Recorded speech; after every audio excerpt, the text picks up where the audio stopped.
Hello, today I've got for review really unusual IEMs. They made by well-known company LEAR.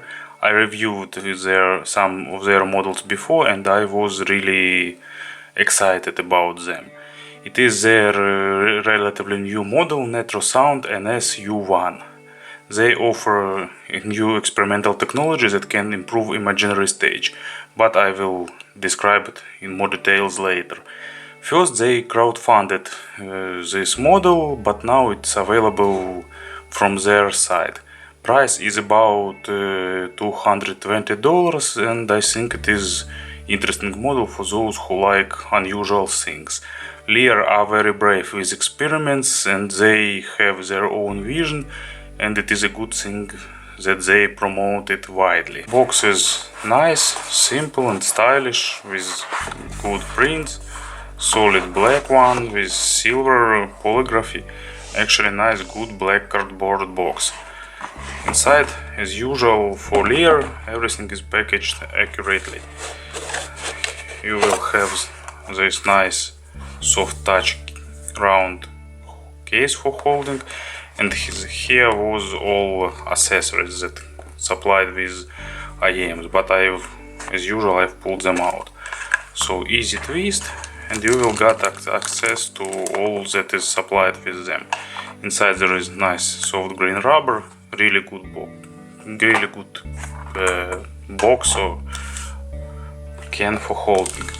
So NS-U1 themselves, three set of silicone tips came with them and two different style of foam tips.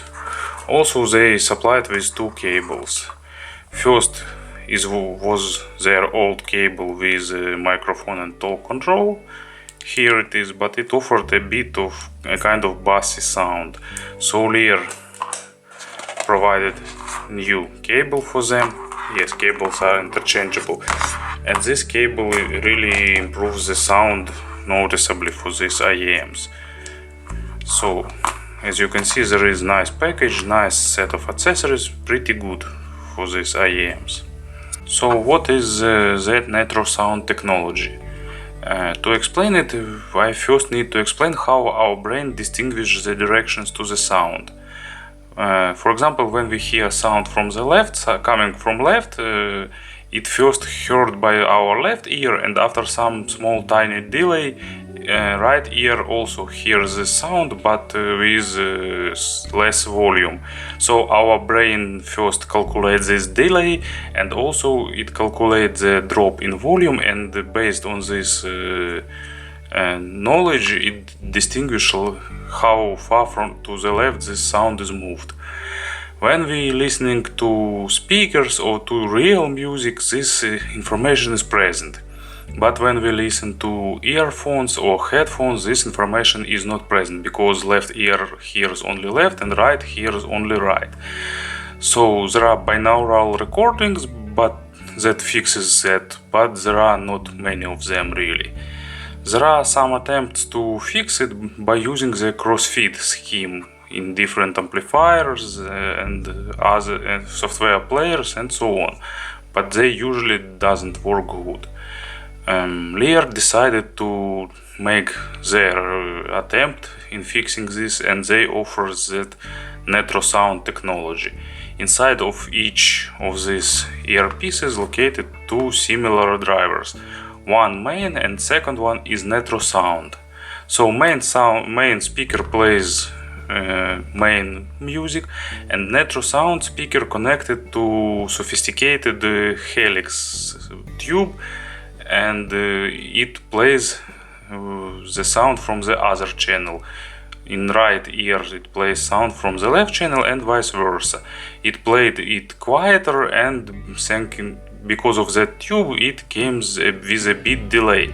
So it simulates real sound that came to ear with some delay, with some change in phase and with reduced volume. So it's pretty good simulation of this of real sound. Actually, to my ears it's better than electronic simulation and software one. So that's how NatroSound is working. LEAR offers now 3 models with this technology. This is the most affordable one. Also there is NS-U1, a bit improved. IEMs, it's improved, have better shell and bit tuned tonality, and also they offer custom IEMs with same technology.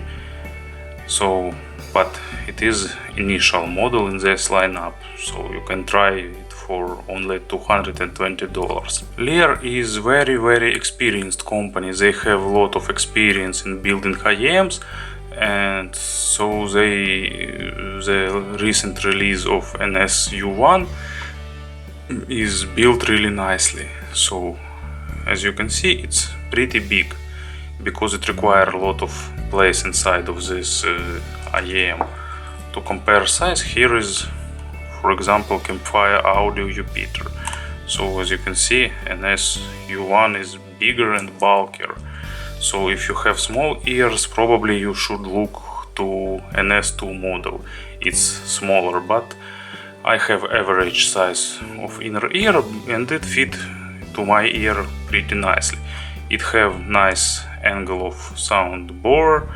It's smooth, really smooth, nicely, so it doesn't disturb your ear during long carrying.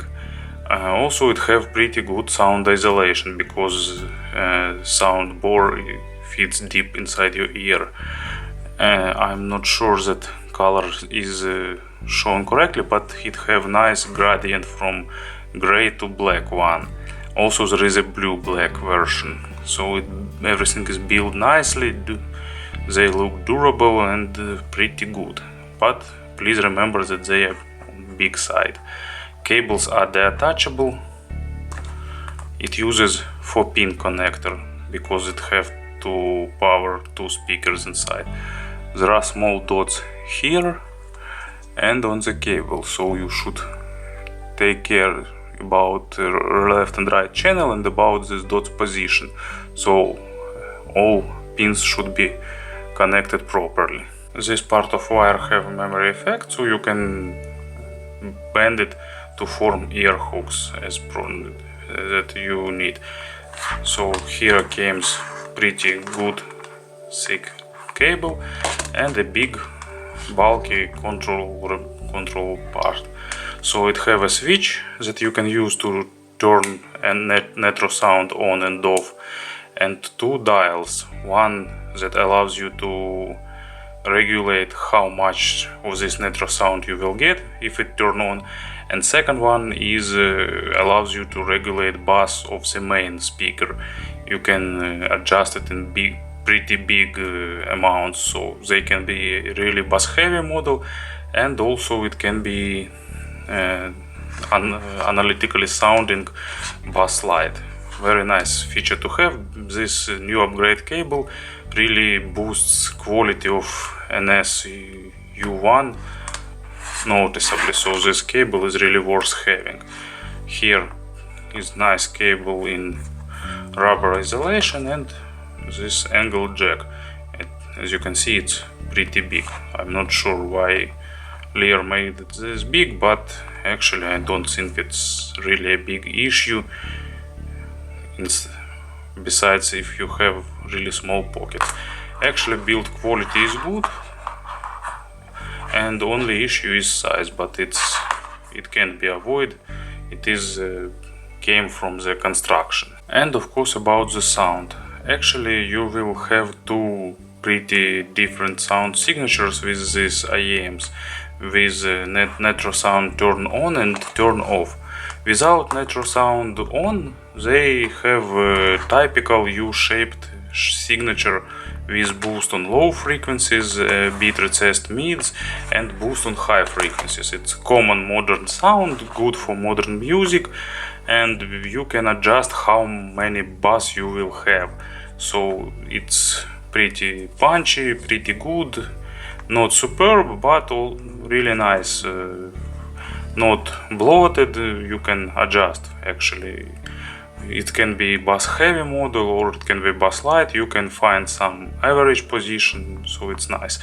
Mids have nice resolution, okay, they are pretty okay, no big issues, but they moved a bit backward. Highs have spike on them, treble, there is spike on treble, so if you're afraid of sibilance, they have some sibilance on bright sources and on bad recordings, but actually not that much, but you should be aware of it. It's common for modern sound signature earphones. But when you turn NatroSound on, they became pretty different one. They started sounding more musical, smoother, this peak on treble completely gone.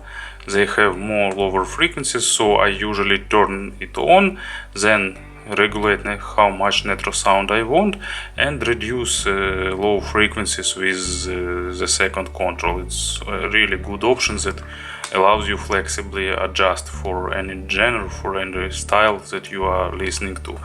So does NatroSound work? Yes, it really does its work. Sound sources moves from sides of your head, they move in front of you. It is actually the best implementation of such crossfit technology that I've heard. They really succeed in this, but it doesn't suit all genres. For example, on music like musica nuda and some small ensembles, some chamber music, it gives some jazz with not much instruments. It definitely gives you a good sense of width, of depth, and some other stuff like that. On complex music, and that is not natural, I don't know, some metal, electronic music, sometimes it really does a good job, but sometimes it started sounding unusual and I don't like it. So actually NatroSound is dependent on the genres, on the recordings, on the styles you're using. But anyway, even without NatroSound, NS-U1 is really interesting model, offering good sound signature for $220. So actually NatroSound came as some kind of bonus with them. So if you like interesting experiments, if you want to listen to something new in the IEM world, I can really suggest you considering this model. I really like what it does with some recordings that I have, and I'm using them pretty heavily recent time. As usual, LEAR done good job. If you don't like experiments and something like this, you can consider their model that is LEAR hybrid feed LUF 1D. It's really good single dynamic model that I reviewed in past, and also I like it. But NS-U1, it's bold experiment that gives you something unusual and new. Thank you for attention.